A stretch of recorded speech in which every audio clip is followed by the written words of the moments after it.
Here we are again. Speaking of the Holy Bible and the original manuscripts, there is a portion in the 1 Corinthians 6. It gives us a very understandable part of the future in regarding to the future of the world. And it states, this is from Shaul the Shaliach. Dare any of you, when he has a controversy with his brother, litigate before the sinful, and not before the sanctified, or the set apart? Or don't you know that the sanctified or the set apart people judges the world? And if by their refusal of listening to you, then don't you know that the world is judged? Then you find yourselves unfit to decide trivial causes? Don't you know that the ungodly is judged?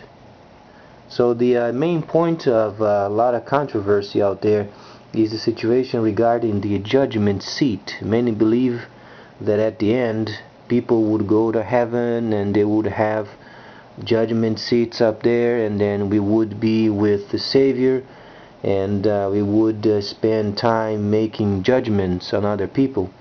It was absolutely false. There is no such judgment that would be given to these set believers or the goys saved or Gentiles. There is no such. It was made it up in order to get people confused, because it's very plainly stated in 1 Corinthians 6, the world is judged. It's past tense. There is no judgment seat where believers are going to be in heaven judging. It was made it up. A person can easily understand, because the codex that most people they have today, it was put together not very long ago, around 500 years or so. And from the time of the Savior it wasn't so.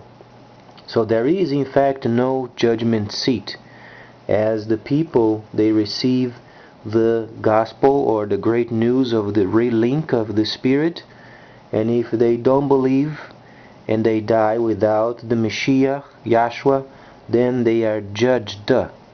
It's done. There is no more judgment.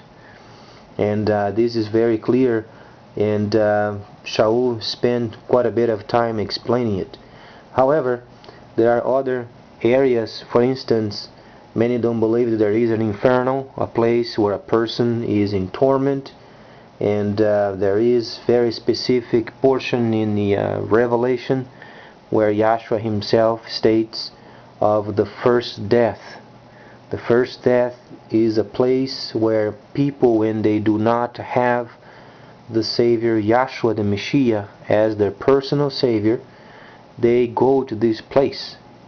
And it is very clear, because as in the creation in Bereshit, in Genesis, and then the person became a living soul. Living soul.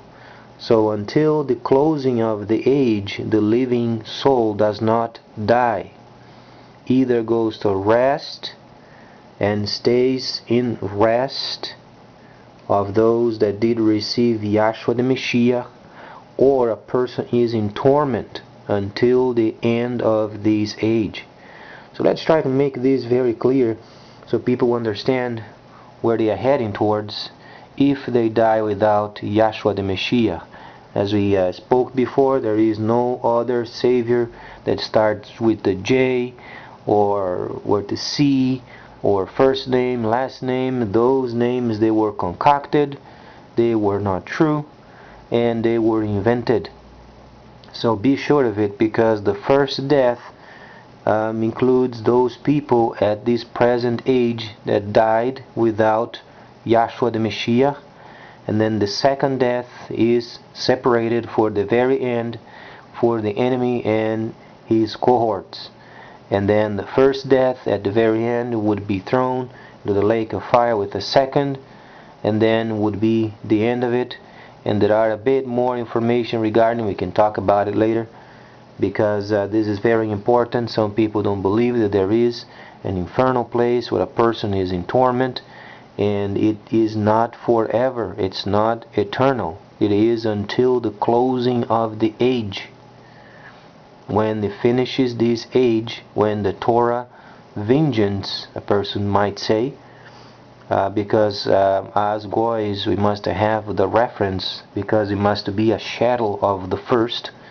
So we try to understand Revelation, and mostly is untwisted, and through lots of prayer and studies, it's not very complicated, in fact, somewhat simple, and it truly explains that there is the first death and the second death, and since we are living souls, it has to go someplace and remain.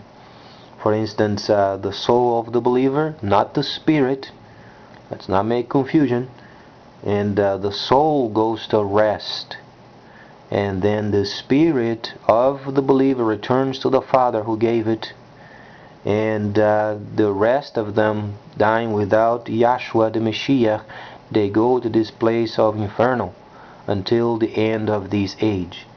And then obviously many people, they get confused because they think at the end of the age their bodies would come from the dead. There is no such. It was invented. Please make sure and read the original manuscripts.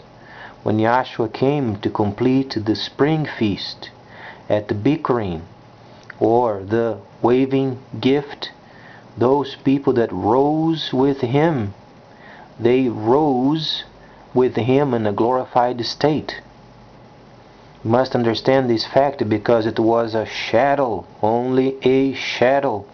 It does not state that a person would at the end be coming from the dead in a bodily form.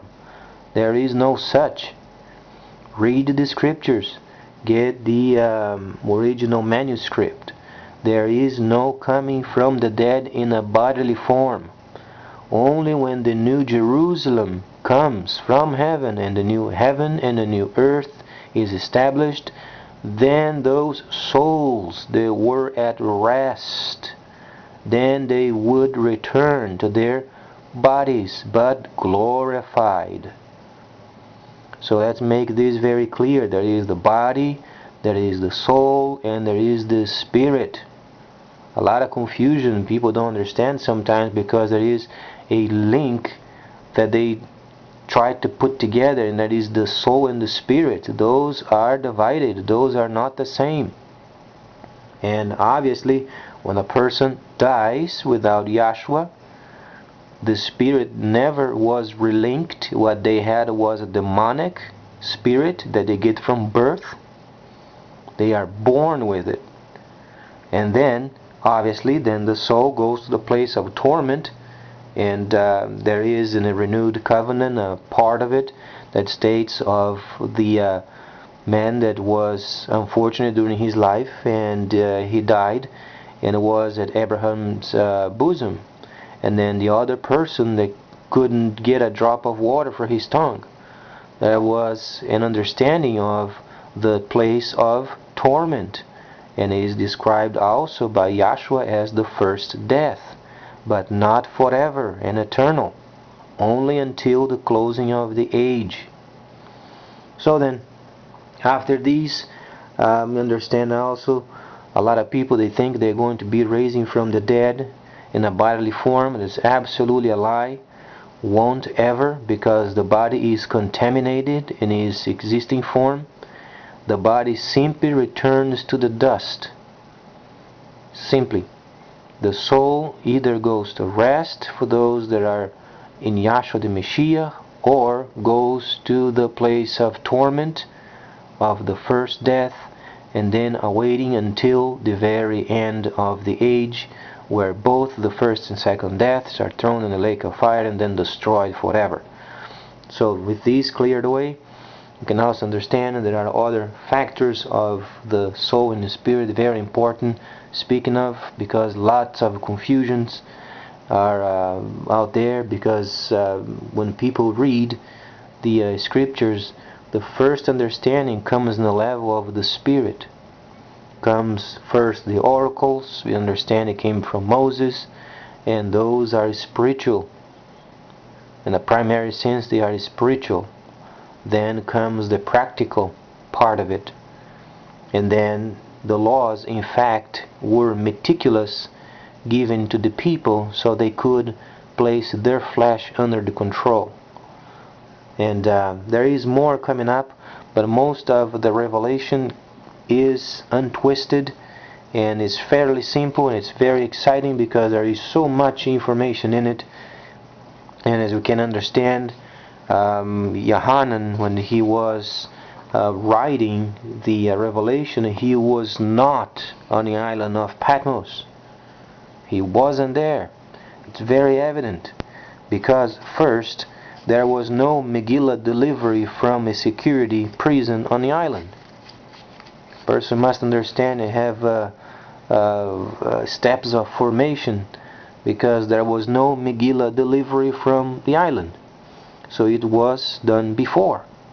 And since he was a Shaliach, he had a governmental influence, though he did not participate in it as per the instructions of Yahshua, because they had to make sure they would understand the shadow of the kingdom to come, but not involved themselves with. And he had obviously the relink preaching to be done, and those are explained in Torah, both of them. And obviously Yohanan was very, very, very influential.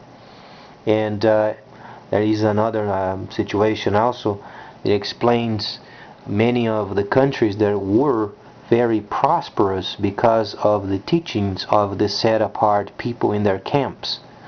Those are very clear, and he was not on the island of Patmos.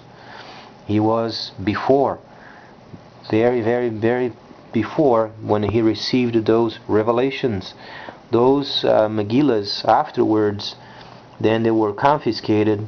A person can easily understand later when the governments begin to be more influential, they want the power for themselves, then they begin to get these Megillahs from this strange culture, and yet was very, very, very prosperous, and they couldn't understand, and they had to put together some sort of religious material so people could read part of this prospering, and they made it up their own religions. So Yohanan, he was not on the island. He wrote before, because when he was on the island, then obviously he was sentenced, he was there, and then afterwards he was executed, because the main situation is in Shavuot, and this is very important, we'll talk about this later. In Shavuot there was the spiritual line set in the world, and there wasn't before. A lot of people don't understand this topic, but there was a spiritual line set in the world from Shavuot.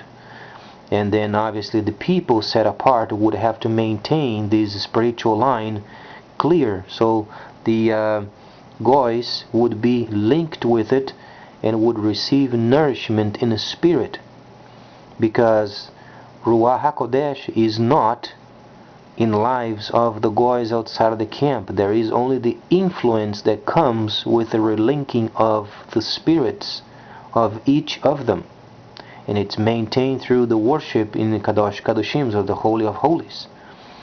And this spiritual line is extremely contaminated these days. People link with this demonic, distorted spiritual line, but it was not so at first.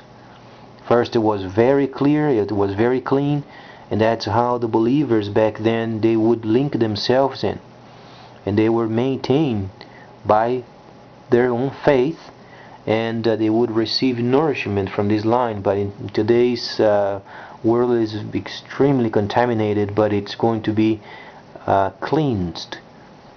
So that is a whole lot more. I can talk about it, but it's very exciting because Revelation is untwisted, and most of it, it's very exciting. Lots of pertinent information for us today, and we'll continue later.